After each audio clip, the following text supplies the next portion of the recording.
चुनाव आयोग ने महाराष्ट्र और झारखंड में विधानसभा चुनाव की तारीखों का ऐलान कर दिया है। महाराष्ट्र में सिंगल फेज में 20 नवंबर को वोटिंग होगी, वहीं झारखंड में 2 फेज में 13 और 20 नवंबर को वोट डाले जाएंगे। दोनों ही राज्यों के चुनाव नतीजे 23 नवंबर को आएंगे और इधर मध्य प्रदेश की बुधनी और विजयपुर विधानसभा सीट पर भी उपचुनाव के लिए 13 नवंबर को वोटिंग होगी, जिसके नतीजे 23 नवंबर को घोषित होंगे और दोनों सीटों के लिए नामांकन 18 से 25 अक्टूबर तक किए जा सकेंगे। स्क्रूटनी 28 अक्टूबर को होगी और 30 अक्टूबर तक नाम वापस लिए जा सकेंगे। छत्तीसगढ़ की रायपुर दक्षिण विधानसभा सीट पर भी 13 नवंबर को मतदान होगा और इसके नतीजे 23 नवंबर को आएंगे। वहीं मुख्य चुनाव आयुक्त राजीव कुमार ने ईवीएम के माध्यम से मतदान की प्रक्रिया पर भी चर्चा की है। उन्होंने कहा है कि यह बिल्कुल सुरक्षित और मजबूत है। पिछले 15-20 चुनावों को देखें तो यह एक के बाद एक अलग अलग नतीजे दे रहा है। ऐसा नहीं हो सकता कि यह गलत है, सिर्फ नतीजे पसंद के नहीं है।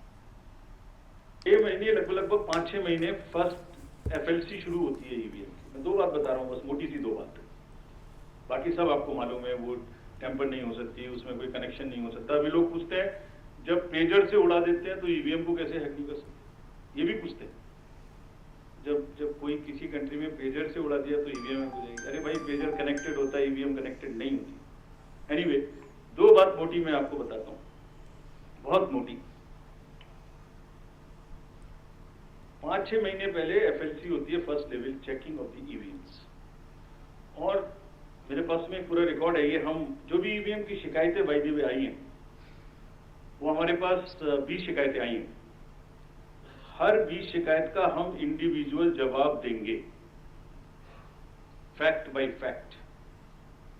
तो इसमें कोई डाउट नहीं है। We will convey to each candidate to assure, this is our duty.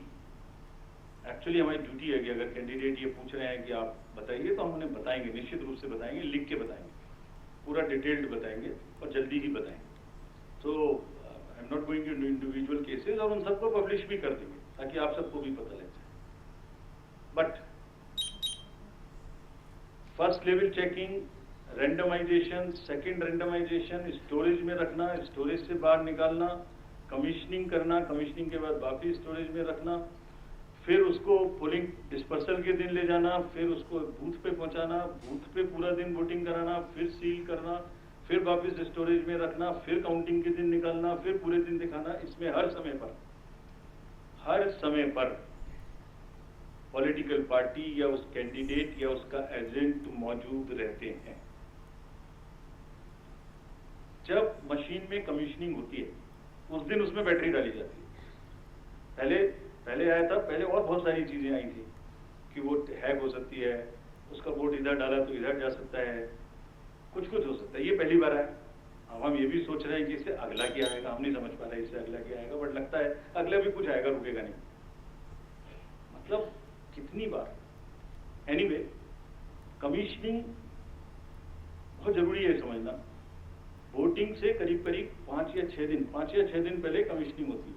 5-6 दिन पहले उस दिन मशीन में सिंबल पड़ते हैं।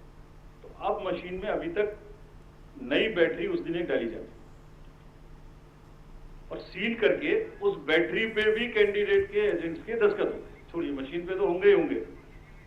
हमें भी नहीं पता, हमने भी पता नहीं कब बनाया था ये नियम, हमारे काम आ रहा है अभी कि वो बैटरी पर भी एजेंट के दस्तखत होंगे।